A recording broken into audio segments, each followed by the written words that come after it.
खामोश वाकयात में नए आने वाले दोस्तों से गुजारिश है कि चैनल को ज़रूर सब्सक्राइब कर दें और बेल आइकन पर ज़रूर क्लिक करें ताकि हर नई आने वाली वीडियो का नोटिफिकेशन आपको बर वक्त मिल सके। तो चलते हैं आज के एपिसोड की जानिब।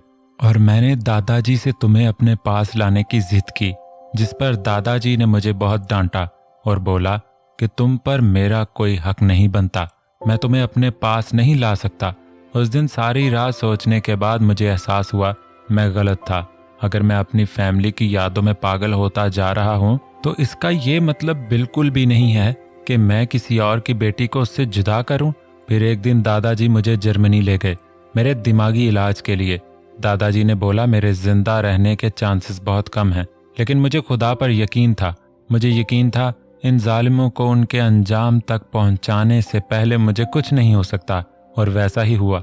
मौजज़ा हो गया और ब्रेन ट्यूमर के बावजूद मैं बच गया।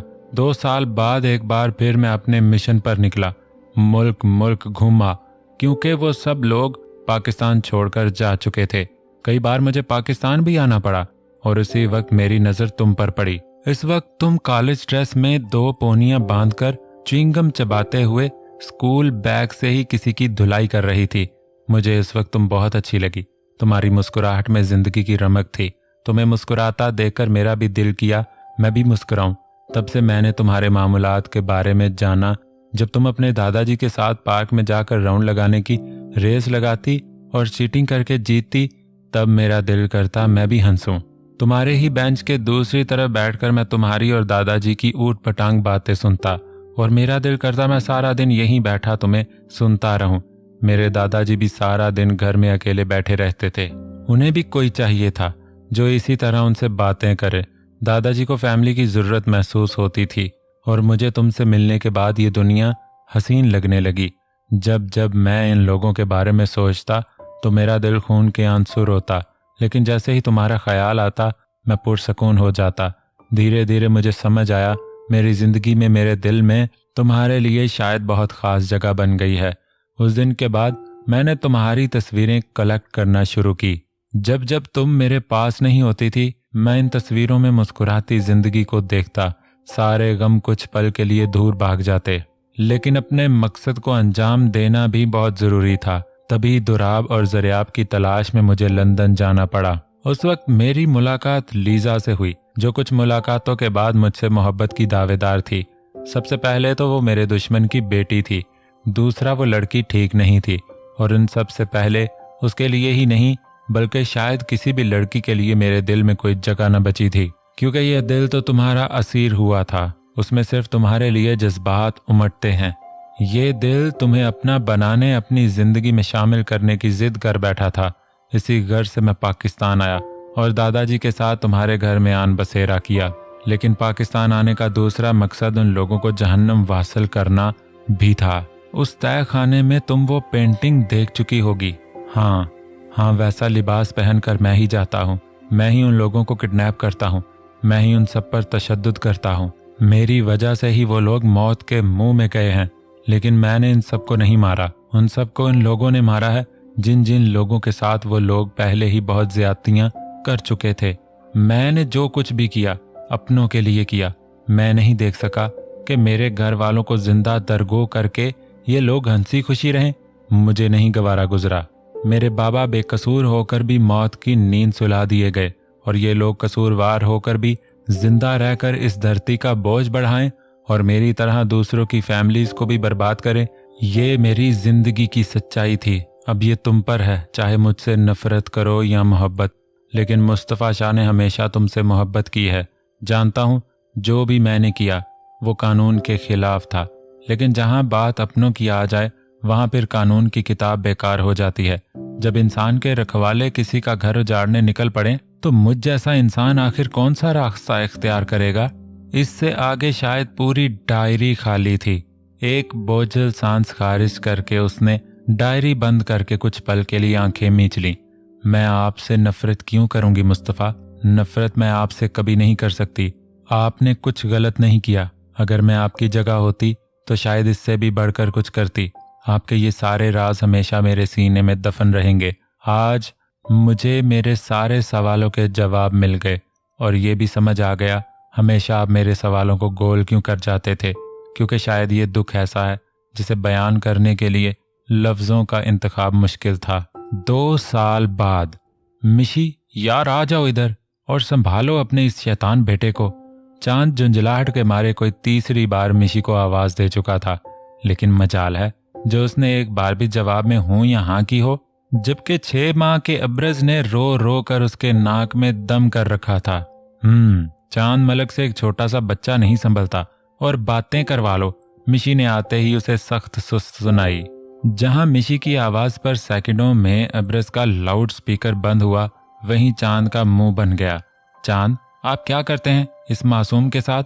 देखें कितने प्यारे बच्चों की तरह खामोश हो गया है। अब्रज को उठाकर सीने से लगाते ही उसने एक बार फिर चांद को सख्त घूरी से नवाजा। मिशी, तुम्हारा ये बेटा बहुत नाटकखोर है। ये सारे इसके ड्रामे हैं, तुम्हारी नजरों में मेरी इमेज खराब करने के। ये सब प्लान है इसका, ताकि ये तुम्हारी नजर में मुझे नकारा साबित कर सके। चांद ने पहले तो अब्रज को एक सख्त घूरी से नवाजा, फिर मिशी के सामने अपनी पोजीशन क्लियर करने की नाकाम कोशिश की। बस चांद, शर्म करें, क्या आप भी कुछ भी वहम पालते हैं दिमाग में? कुछ कॉमन सेंस नामी चीज भी होती है। भला एक बच्चा इतना छोटा होकर अपने बाप के खिलाफ ऐसी साजिश क्यों करेगा? हद होती है। आप सीधा सीधा मान क्यों नहीं लेते? आपको बच्चे संभालने नहीं आते? वो खफगी से गोया हुई। अब्रज को गोद में डालकर उसके माथे पर प्यार से बोसा दिया, जबकि चांद ने कहर बरसाती नजरों से उस छोटी सी आफत को देखा, जिसका प्लान पूरा होने के बाद अब वो सुकून से सोने की तैयारी कर रहा था। तुम्हारा ये बेटा बहुत नाटक करता है, वरना मेरी बेटी भी तो है। चांद ने मोहब्बत भरी नजरों से दहलीज में खड़ी अपनी शहजादी की तरफ देखा, जो हमेशा की तरह खामोशी से बड़ी बड़ी शरबती आंखों को और बढ़ाकर ये सारी कार्रवाई मुलाहजा कर रही थी। बचपन से ही वो बाकी बच्चों से थोड़ा मुख्तलिफ थी। न ज्यादा रोना, न जिद करना, शायद ये चीजें उसकी फितरत में ही न थी। हमेशा खामोश रहना, खुश होने पर छोटे छोटे हाथों से तालियां बजाकर खिलखिलाना। मासूम सी आयत में इस पूरे घर की जान बसती थी, जो बाबा की शहजादी और मिशी की जान थी। तारा की वो मानो बिल्ली थी, क्योंकि इसे खाने की खुशबू कहीं से भी खींच लाती थी, जबकि सलीम और चंबेली के लिए तो वो कुदरत का तोहफा थी। अरे मेरी शहजादी, वहां क्या कर रही है? इधर आओ बाबा के पास। चांद ने दोनों बाजू फैलाकर उसे अपने पास आने की दावत दी, जिस पर वो खामोश से छोटे छोटे बूटों की मदद से आहिस्ता आहिस्ता कदम रखती आगे बढ़ी। अभी वो 2 साल की थी। बाज दफा चलते चलते लड़खड़ा जाती थी। कई बार घुटनों पर चोट लगने के बायस वो आहिस्ता आहिस्ता चलती थी। बेड के करीब पहुंचते ही वो खिलखिलाकर हंसी, मतलब वो पहुंच गई थी। चांद ने आगे बढ़कर उसे अपने बाजुओं में उठाया। बाबा की शहजादी, उसका फूला फूला गाल चूमकर चांद ने उसे अपनी गोद में बिठाया। बाबा, मीठी माई खानी है। मीठी बालाई खानी है, मतलब रबड़ी। चले जी, मेरी शहजादी को रबड़ी खानी है। अभी के अभी इसकी फरमाइश पर गौर किया जाए। तारा बना रही है रबड़ी। आपकी शहजादी से इंतजार माहौल हो रहा था। क्या कर रही थी तुम अब तक नीचे? चांद के सवाल पर वो कुछ पल के लिए खामोश हुई। आंटी जी की कुछ दोस्तें आई थीं, तो वो उन्हीं से मुझे मिलवा रही थी। वो आज भी चंबेली को आंटी जी ही बुलाती थी, क्योंकि माँ सिर्फ वो किर्रत को बुलाती थी। मैं देख रहा हूँ आजकल माँ तुमसे काफी खुश नजर आती हैं। चांद खिलकर मुस्कुराया। शायद, मगर ये सब आपकी वजह से हुआ है। अगर आज बिजनेस की दुनिया में मेरा नाम है तो इसकी वजह सिर्फ आप हैं चांद। बहुत शुक्रिया, मेरी बेरंग जिंदगी में इतने सुहाने रंग भरने के लिए। अपने बाप को याद करके आंखों में हल्की सी नमी दर आई। अरे यार, कितनी बार बोला है रोया ना करो। ये काम मुझे सबसे ज्यादा फजूल लगता है। आगे बढ़कर उसने मिशी की आंखों में आई नमी को अपनी पोरों पर चुना। गोद में लेटे अब्रज को शायद इस कार्रवाई की भनक लग गई थी। तभी एक बार फिर उसका रेडियो ऑन हो गया। चांद ने एक बार फिर कहर बरसाती नजरों से उसकी तरफ देखा। सारा मूड ये 1.5 फुट गारत कर देता था। मिशी को उसके बिगड़े तेवर देखकर हंसी आई, लेकिन यही तो जिंदगी थी, जिनमें इन 2 जुगनुओं की खट्टी मीठी शरारतों से जिंदगी और सुहानी हो गई थी। अब्दुल हादी, बेटा आप इतने शरारती क्यों हैं? वो रूहान सी हुई, कब से उसके पीछे भाग भाग कर थक गई थी। अरे अरे, क्या हो गया नूर, क्यों भाग रही हो मेरे गुड्डे के पीछे? किर्रत को देखते ही वो उसकी टांगों से चिमट गया। माँ, आप इस शैतान की बिल्कुल भी साइड ना लें। अभी अभी इसकी वजह से हुबा को चोट आई है। हुबा को चोट आई है? इस खबर पर किरत की भी आंखें फैल गई। हादी? किरत ने हैरत से उसकी तरफ देखा। दादू वो मेरा खोना नहीं दे रही थी। दादी वो मेरा खिलौना नहीं दे रही थी। देख लें, एक खिलौने के चक्कर में इसने हिबा को चोट पहुंचाई। नहीं दादी, जानबूझ के नहीं माला, वो मेरा खोना नहीं दे रही थी। मैंने मांदा, उसने जोल से पकड़ लिया। मैंने भी जोल लदाया तो उसको आया ओधी। नहीं दादो, जानबूझकर नहीं मारा, वो मेरा खिलौना नहीं दे रही थी। मैंने मांगा, उसने जोर से पकड़ लिया। मैंने भी जोर लगाया तो उसे चोट लग गई। 2 साला हादी बिना डर अपनी सफाई दे रहा था। नूर नफी में सर हिलाती खामोशी से रोती हिबा के पास जा बैठी। छोटी सी हिबा की नीली आंखें अभी तक आंसू से लिबरेज थीं। हिबा और हादी दोनों जुड़वा थे। नीली आंखों वाली हिबा और शहद रंग आंखों वाला हादी अरसल और नूर की फोटो कॉपी थे। दोनों बहन भाई जुड़वा होने के बायस एक जैसे ही नजर आते थे, लेकिन दोनों के ही मिजाज एक दूसरे से बहुत मुख्तलिफ थे। हिबा अभी चीजों का सहारा लेकर चलती थी, जबकि हादी फुल स्पीड भाग लेता था। जहां हादी अपनी बात मनवाने के लिए शोर मचाता था, वहीं हिबा खामोशी से पसंदीदा चीज मिल जाने पर खुश और ना मिलने पर दूर चली जाती थी। वैसे ही किसी भी तकलीफ पहुंचने पर जहां हादी हल्क फाड़ फाड़ कर आधा मोहल्ला इकट्ठा कर लेता था, वहीं हिबा इस कदर खामोशी से आंसू बहाती थी जब तक कोई अपनी आंखों से उसे रोता ना देख ले। किसी को पता भी नहीं चलता था कि वो रो रही है या फिर उसे कोई तकलीफ भी है। अभी भी ऐसा ही हुआ था। न जाने कब से वो अपनी चोट पर खामोशी से रो रही थी। वो तो नूर ही किचन से बाहर आई तो हिबा को रोते देखा, जो अपनी उंगली को पकड़े खून देख देख कर रो रही थी। खून की चंद बूंदें निकलकर वहीं सूख चुकी थीं। उसे इस तरह रोते देखकर नूर का दिल दहल गया। प्यार से पिचकार कर पूछने और फिर सारा मामला समझ आया। तभी वो हादी की खबर लेने उसके पीछे भाग रही थी, लेकिन वो इतना तेज था कि किसी के हाथ ना आता था। हादी, अगर बहन खिलौने से खेल रही थी तो आपको वो छोड़ देना चाहिए था। देखा आपने, आपकी एक छोटी सी जिद का क्या अंजाम निकला। बहन को चोट आ गई, ये कोई अच्छी बात है? भाई अपनी बहनों की हिफाजत करते हैं, ना कि उन्हें चोट पहुंचाएं। किरत ने उसे प्यार से समझाया, जिस पर वो खामोशी से सर झुका गया। शोली दादो, बहुत अच्छे बच्चे हैं आप। जाएं, अब मुंह हाथ धोकर आएं, फिर खाना लग जाएगा और अजहान को भी बुला लाएं। दादो, अजन भाई अपनी मम्मा ते पास दे हैं। रूप की बात आते ही उन्हें गहरी खामोशी लग गई। अच्छा बेटा, आप जाओ अपनी मम्मा से सॉरी करो। क्या हुआ, उदास नजर आ रही हो? असवद कब से उसकी और हादी की बातें सुन रहा था और वो ये भी जानता था कि वो खामोश क्यों हो गई। कुछ नहीं असवद, बस मैं सोच रही थी कि आज रूप को खाने के लिए बुलाने आप जाएं। उसकी बात पर वो धीमे से मुस्कुराया। पिछले 3 सालों से आप रोज के खाने पर एक ही बात बोलती हैं। किरत के लहजे की नमी भी वो पिछले 3 सालों से महसूस कर रहा था। मुझसे उसकी आंखों में नमी बर्दाश्त नहीं होती। मैंने हमेशा अपनी बच्ची को मुस्कुराते देखा। कभी ऐसा वक्त नहीं आया था कि किसी सुबह का आगाज, किसी शाम का इख्तिताम उसकी हंसी के बगैर हुआ हो। आज पूरे 3 साल हो गए हैं, लेकिन ऐसी कोई सुबह नहीं हुई जहां मुझे मेरी बच्ची की खिलखिलाहट सुनाई दे। जब वो घर में होती थी तो सारे घर में ऊधम मचा कर रखती थी। आज उसे घर के चारों कोनों में ढूंढना पड़ता है। उसके साथ ऐसा क्यों हुआ असवद? हमारी बच्ची के साथ ऐसा क्यों हुआ? अगर ये हमारे किसी गुनाह की सजा है तो वो सजा खुदा मुझे दे दे, लेकिन मेरी बच्ची की खुशियां वापस कर दे। वो सिसक उठी। असवद का भी दिल भर आया। ये ऐसा दुख था जो वो दोनों चाह कर भी एक दूसरे से बांट नहीं सकते थे। टेरेस पर खड़े होकर वो आज भी चलते रास्तों पर नजरें जमाए खड़ी थी। पिछले 3 साल से उसकी यही रूटीन थी। उसकी जिंदगी से सिर्फ मुस्तफा शाह नहीं बल्कि सारी खुशियां चली गई थीं। मुस्कुराहट अभी भी चेहरे का खासा थी, मगर इस मुस्कुराहट में जिंदगी की रमक कहीं नहीं थी।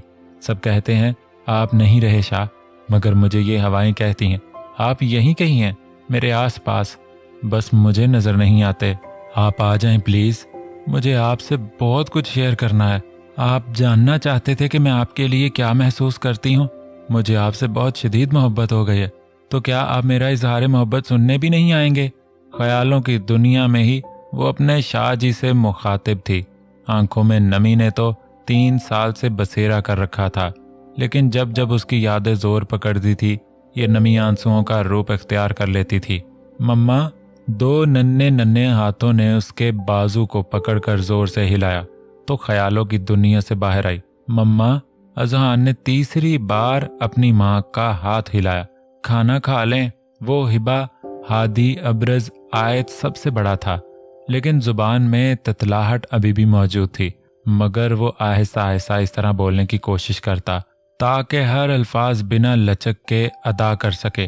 घुटनों के बल बैठकर उसने गौर से अपने बेटे की तरफ देखा। नीली आंखें, शहद रंग बाल, छोटी सी मगरूर खड़ी नाक, हर तरह से वो मुस्तफ़ा शाह की कॉपी था। उसे पहली नज़र में देखकर कोई भी पहचान सकता था कि ये मुस्तफ़ा शाह का बेटा है।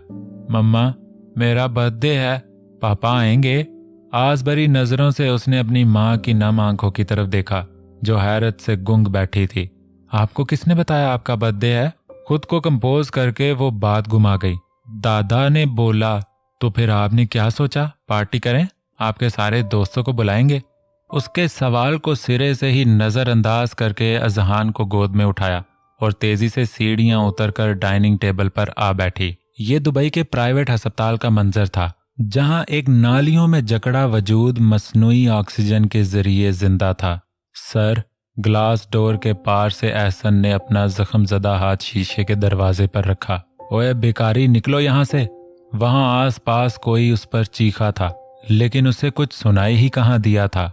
वो तो बस हर दिन यहाँ इसी आस में आता था कि क्या पता आज मुस्तफ़ा शाह को होश आ जाए, आज डॉक्टर उसे कोई अच्छी खबर सुना दें। लेकिन 3 साल में ऐसा कोई दिन नहीं आया था, बल्कि आज डॉक्टर ने ऐसी खबर सुना दी थी जिससे उसके पांव तले की जमीन निकल गई। अगर चंद दिन में मुस्तफ़ा शाह को होश नहीं आया तो कुछ बाइद न था कि उनकी मौत हो जाए। आज से 3 साल पहले जब शिप में बम फटा, तभी बिजली की तेजी से उसने समुंदर में छलांग लगाई। इन दोनों को भी बहुत चोटें आई थीं। बम फटने के बायस पानी में एक तरह से तूफान आ गया था, लेकिन उसने मुस्तफ़ा शाह की कमर के गिर्द मजबूती से हिसार कायम रखा था। जानता था अगर आज 1 मिनट की भी कोताही हुई तो वो हमेशा हमेशा के लिए अपना भाई खो देगा। और इसी वक्त कुछ मनचले लड़के उनकी मदद के लिए अपनी बोट लेकर आए। ये शायद कोई कुदरत का करिश्मा ही था, वरना पराए देश में कोई किसी की मदद नहीं करता, खासकर एशियन लोगों की तो बिल्कुल भी नहीं। न जाने वो दोनों कैसे अस्पताल पहुंचे, उसे कुछ खबर ना हुई, लेकिन होश आने पर सबसे पहले उसे मुस्तफ़ा का ध्यान आया। बिना अपने जख्मों की परवाह किए उसने सारे अस्पताल में मुस्तफ़ा को ढूंढा। तब डॉक्टर से उसे मालूम हुआ कि मुस्तफ़ा शाह के दिमाग की सर्जरी करनी पड़ेगी। सर्जरी के पैसे वो कहाँ से लाता? सब कुछ तो पाकिस्तान में छूट गया था, यहाँ तक कि उसके पास तो उसका पासपोर्ट भी न था। तब गले में सोने की चैन और बाजू पर बंधी कीमती घड़ी याद आई। ये दोनों गिफ्ट उसे मुस्तफ़ा ने बड़े प्यार से दिए थे, जिसे वो हमेशा अपने पास रखता था। लेकिन ये दोनों बेजान चीज़ें मुस्तफ़ा की जान से बढ़कर न थीं। इन दोनों को बेचकर उसने मुस्तफ़ा शाह की सर्जरी करवाई, लेकिन मुस्तफ़ा कोमा में चला गया। कुछ दिनों के लिए उसे अंडर ऑब्जर्वेशन भी रखा गया। सारे पैसे इसी में ख़त्म हो गए। 2 दिन से वो खुद भी भूखा था। ना पासपोर्ट, ना CNIC, ना क्रेडिट कार्ड, ना कोई शनाख्त, ना जेब में 1 रुपया, ना कोई डॉक्यूमेंट, कुछ भी तो ना था। मुस्तफ़ा का इलाज भी ज़रूरी था। ऐसे में क्या किया जाए सिवाय इसी काम के जो वो बहुत पहले छोड़ चुका था। जिन सड़कों से उठाकर मुस्तफ़ा शाह ने उसे काबिल बनाया, आज उसकी जान बचाने के लिए वो एक बार फिर बेकारी बन गया था। सड़कों पर भीख मांगना, किसी की गाड़ी धो देना, सड़कों पर झाड़ू लगाना, किसी का सामान उठा देना, अमीरों के फेंके गए खाने में से उठाकर खुद खाना, फुटपाथ पर सोना। वतन बदल गया था, लेकिन काम वही था। एक्सीडेंट की वजह से जितने भी जख्म लगे थे वो सारे बिगड़ बिगड़ कर आखिरकार खुद ही ठीक हो गए। कपड़ों के चीथड़े उड़ गए थे, जूते के तले निकल गए तो वो नंगे पांव जिंदगी गुजारने लगा। बिखरे बाल, वीरान आंखें, मकसद सिर्फ मुस्तफ़ा शाह की जिंदगी बचाना। मगर आज ऐसा लग रहा था 3 सालों की ये मेहनत बेकार हो गई। अब बस एक ही रास्ता रह गया था, रूप भाभी और बाकी सब यहाँ आ जाएं। लेकिन उनमें से किसी को भी वो यहाँ नहीं बुला सकता था, क्योंकि उनमें से एक का भी नंबर उसके पास नहीं था और ना ही उसके पास उसका मोबाइल था। हर तरफ से वो बेबस हो गया था। और आज डॉक्टर ने जो खबर सुनाई थी उसके बाद तो उसकी रही सही हिम्मत भी जवाब दे गई थी। अब सिर्फ एक ही रास्ता था। जिस तरह इन लोगों को अनलीगल तरीके से यहाँ लाए गए थे, इसी तरह वो वापस पाकिस्तान जाए। अगर वो वहां से रूप और बाकी सबको ले आए तो क्या पता मुस्तफ़ा ठीक हो जाए। डॉक्टर्स के मुताबिक मुस्तफ़ा शाह की बॉडी खुद रिस्पॉन्ड नहीं कर रही थी। शायद वो खुद से जीना नहीं चाहते थे या फिर कुछ और था जो उनकी साइंस से बालातर था। मगर एहसन को इस वक्त बस यही समझ आया और अब वो गैर कानूनी तरीके से पाकिस्तान जाने का इरादा कर चुका था। कुछ पैसे भी पड़े थे, मगर वो उन्हें खुद की ज़ात पर इसलिए खर्च नहीं करता था कि कभी भी मुस्तफ़ा के इलाज के लिए इन पैसों की ज़रूरत आन पड़ सकती है। मगर इन पैसों की अशद ज़रूरत आन पड़ी थी। वहाँ की एक नर्स जो पहले दिन से मुस्तफ़ा शाह की देखभाल कर रही थी। एहसन ने कुछ दिनों के लिए उससे मुस्तफ़ा का ध्यान रखने की रिक्वेस्ट की और खुद पाकिस्तान के लिए रवाना हो गया। 2 दिन से वो भूखा था। सारे पैसे खुफिया एजेंट को दे दिए थे जो उसे गैर कानूनी तरीके पाकिस्तान पहुंचाने वाला था। आखिरकार एक और दिन का तिहाई हिस्सा गुजरा और वो पाकिस्तान की सरहद में दाखिल हुआ। प्यास की तलब तो ना थी, लेकिन भूख की शिद्दत से उसे चक्कर आ रहे थे। मगर उसे किसी भी तरह मलक हाउस पहुंचना था। कहते हैं जहां चाह वहां राह। तबीयत खराबी के बायस भी भूख से निढाल गिरते पड़ते आखिरकार वो मलक हाउस आन पहुंचा। यहाँ आकर दोनों हाथ घुटनों पर रखकर कुछ देर रुकू की हालत में खड़े रहकर सांस बहाल किया। उसे कितनी उनसियत थी इस घर से। सभी तो मोहब्बत करने वाले थे यहाँ। किर्रत ने उसे पहली नजर में ही बेटा बुलाया था। अरसल, चांद सब उसे भाई की तरह ही मानते थे। रूप ने भी भाई बोला था। इससे बढ़कर उसे क्या चाहिए था। उन सब के अलावा यहाँ वो गुड़िया भी थी जो उसके मन को बहुत भाई थी। मुझे अंदर जाना है। गहरे सांस लेता वो सिक्योरिटी गार्ड से बोलकर आगे बढ़ने लगा कि तभी वो गार्ड ऐन उसके रास्ते में आन हायल हुआ। क्यों भाई, क्या काम है? वो मुझे अंदर कुछ काम है। वो शायद कोई नया गार्ड था जो उसके गंदे मैले हुलिये और फटे पुराने कपड़े देकर उसे कराहियत भरी नजरों से देख रहा था। मैं अच्छे से जानता हूं तुम बेकारियों को। अंदर घुसकर चोरी चकारी करोगे? शराफत से ये 10 रुपए पकड़ो और निकलो यहाँ से। उसके हाथ में 10 का नोट थमाकर उसे बाजू से पकड़कर एक तरफ को धकेल दिया। हैरत से गुंग उसने अपने हाथ में वजूद 10 के नोट की तरफ देखा। दिल में अजीब सा दर्द और आंखों में नमी दर आई। आज तक इतना दुख दुबई में भीख मांगने पर नहीं आया जितना आज भीख मिलने पर आ रहा था।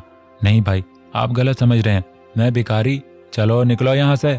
मिल गए हैं ना पैसे, अब जाओ। एक और धक्का लगने पर वो लड़खड़ा कर चंद कदम दूर हुआ।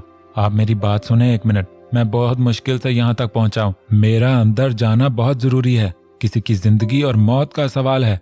इल्तिजाइया अंदाज लिए वो उससे मिन्नत समाजत कर रहा था, मगर सामने वाला शायद कुछ ज्यादा ही दिल जमी से अपनी ड्यूटी अंजाम दे रहा था। मैं खूब समझता हूँ ये सब ढकोसले हैं तुम लोगों के। बिना उसकी किसी मिन्नत समाजत पर ध्यान दिए उसने दोबारा धक्का दिया तो इस बार वो अपनी टांगों पर खड़ा न रह सका और जमीन बोस हो गया। 2.5 दिन से भूखे नातवा वजूद में अब और सकत न बची थी। तभी एक काले रंग की गाड़ी मलक हाउस की तरफ बढ़ने लगी। थोड़ा गौर करके देखने पर उसे मालूम हुआ ये चांद मलक की गाड़ी है। पूरी ताकत मुजतमा करके वो लड़खड़ाता गाड़ी के सामने आया। दोनों हाथ जलाकर गेट के अंदर जाने से पहले ही गाड़ी को रुकने का इशारा किया। गाड़ी रोको ड्राइवर। मिशी के बोलने पर ड्राइवर ने एकदम ब्रेक लगाई। टायर चिरचिराए और गाड़ी ऐन एहसन की टांगों के पास आकर रुकी। अब्रस को तारा की गोद में डालकर वो खुद आंखों पर सन ग्लासेस लगाए बाहर निकली। तुम जाकर गाड़ी पार्क करो। ड्राइवर को दोबारा इशारा करके वो खुद उन दोनों की तरफ मुतवज्जा हुई। कौन है? कोई नहीं मैडम, ये भिखारी कब से परेशान कर रहा है। बोल रहा है घर के अंदर जाना है। मैंने मना भी किया है लेकिन ये यहाँ से जा नहीं रहा। उसी गार्ड ने एहसन की तरफ कहर बरसाती नजरों से देखा। नहीं मिशी बहन, मैं मुस्तफ़ा सर का रूप भाभी से मिलना है। मिशी को वो पहले ही कोई जाना पहचाना लगा था, लेकिन मुस्तफ़ा का नाम लेने पर उसे साफ साफ याद आ गया ये एहसन है। मगर उसकी हालत देखकर उसे शौक लगा। छोड़ो इसे। उम्मीद है दोस्तों आज की एपिसोड आपको पसंद आई होगी। वीडियो को जरूर लाइक किया करें, कमेंट बॉक्स में जरूर अपनी राय का इजहार किया करें। इतना तो हमारा हक बनता है कि आप हमारी हौसला अफजाई करें। और जिन्होंने सब्सक्राइब नहीं किया प्लीज सब्सक्राइब कर दें। अपना ढेर सारा ख्याल रखें। मिलते हैं नेक्स्ट एपिसोड के साथ। प्यारे बच्चों, अल्लाह हाफिज।